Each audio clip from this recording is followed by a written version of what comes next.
নমস্কার বন্ধুরা, রুনু রান্নাঘরে সবাইকে স্বাগত। আজ আমি শেয়ার করছি এক বাটি সুজি আর একটা পাকা আম দিয়ে অপূর্ব স্বাদের নরম তুলতুলে কেকের রেসিপি। ঘরে থাকা কয়েকটি উপকরণ দিয়ে গ্যাস ওভেনে একদম সহজ পদ্ধতিতে এই কেকটি বানাবো। তাহলে দেখে নেওয়া যাক রেসিপিটি। এই কেকের জন্য একটা পাকা লক্ষণভোগ আম পরিষ্কার করে ধুয়ে নিয়েছি। আমটা বেশ বড়, তাই অর্ধেক কেটে মিক্সিতে পেস্ট করে নেব।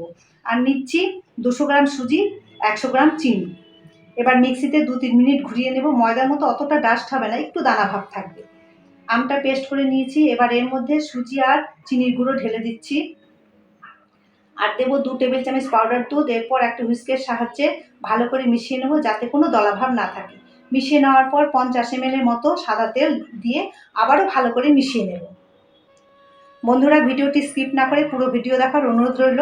আর আমার চ্যানেলে নতুন বন্ধু হয়ে থাকলে চ্যানেলটিকে লাইক, শেয়ার ও সাবস্ক্রাইব করে পুরনো বন্ধুদের মতো পাশে থাকার অনুরোধ থাকলো। পুরনো বন্ধুদের অসংখ্য ধন্যবাদ পাশে থাকার জন্য। আর আমার নিত্য নতুন ভিডিও পেতে পাশে থাকা বেল আইকনটি প্রেস করে রাখবে, তাহলে আমি যখন নতুন কোনো ভিডিও আপলোড করব সঙ্গে সঙ্গে তোমাদের কাছে পৌঁছে যাবে। এবার তেল ঢেলে দিলাম, ভালো করে মিশিয়ে নিচ্ছি। এরপর দেবো জাল দেওয়া ঠান্ডা দুধ।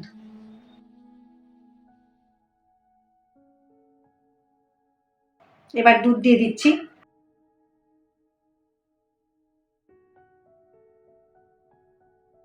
দুধ দিয়ে ভালো করে মিশিয়ে নিচ্ছি।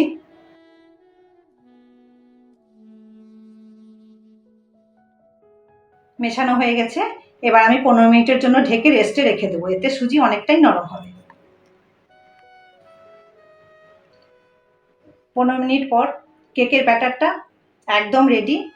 এবার এর মধ্যে দেব চা চামচের 1 চামচ বেকিং পাউডার, আর হাফ চামচের কম বেকিং সোডা বা খাবার সোডা, আর দেব 1 চামচ ম্যাঙ্গো এসেন্স। এবারেও ভালো করে সব উপকরণ মিশিয়ে নেব। বন্ধুরা, তোমাদের যদি ম্যাঙ্গো এসেন্স না থাকে কোনো অসুবিধা নেই, সেক্ষেত্রে এলাচের গুঁড়ো দিলেও হবে। ভালো করে মিশিয়ে নিচ্ছি। এবার খুব ভালো করে ফেটাতে হবে। ব্যাটারের ঘনত্বটা ঠিক এইরকম হবে।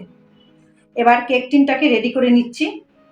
আমি এখানে একটা বাটার পেপার গোল করে কেটে নিয়েছি। বাটার পেপার না থাকলে সাদা কাগজ দিলেও হবে।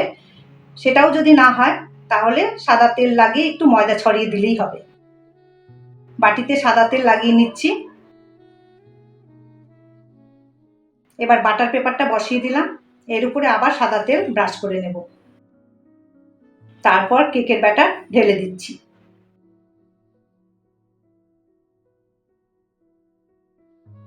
কেক টিন ধরে এখন একটু ট্যাপ করে নেব, যাতে কোনো এয়ার বাবলস না থাকে। এখন ইচ্ছে মতো ড্রাই ফ্রুটস দিয়ে দিলেই হবে। আমি এখানে কাজু কিশমিশ ছড়িয়ে দিচ্ছি আর পেস্তা।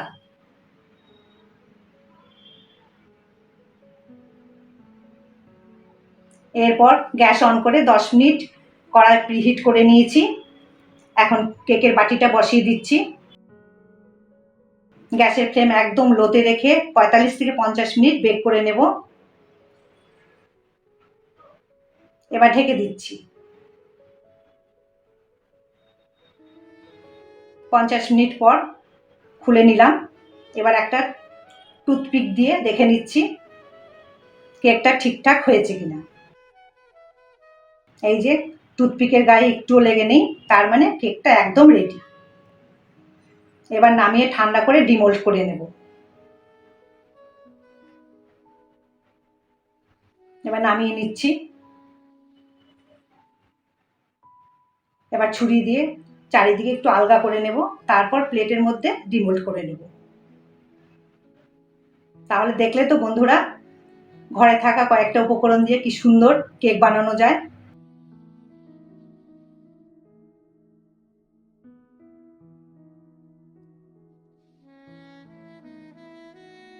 কেকটা খুব সহজেই বেরিয়ে গেল। এবার বাটার পেপার তুলে নিচ্ছি।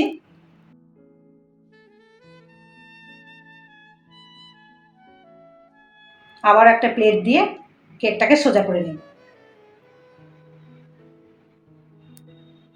এরপর ছুরি দিয়ে কেটে তোমাদেরকে দেখাচ্ছি।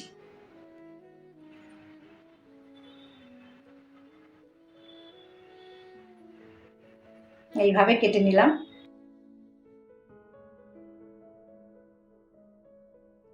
কত সুন্দর স্পঞ্জি ও জালিদার হয়েছে। কেমন লাগলো বন্ধুরা আজকের আম সুজির কেকের রেসিপি? ভালো লাগলে জানাবে একটা কমেন্টের মাধ্যমে। আগামীতে নতুন কোনো রেসিপি নিয়ে তোমাদের সঙ্গে আবার দেখা হবে। সবাই ভালো থেকো। আজ এই পর্যন্তই। নমস্কার।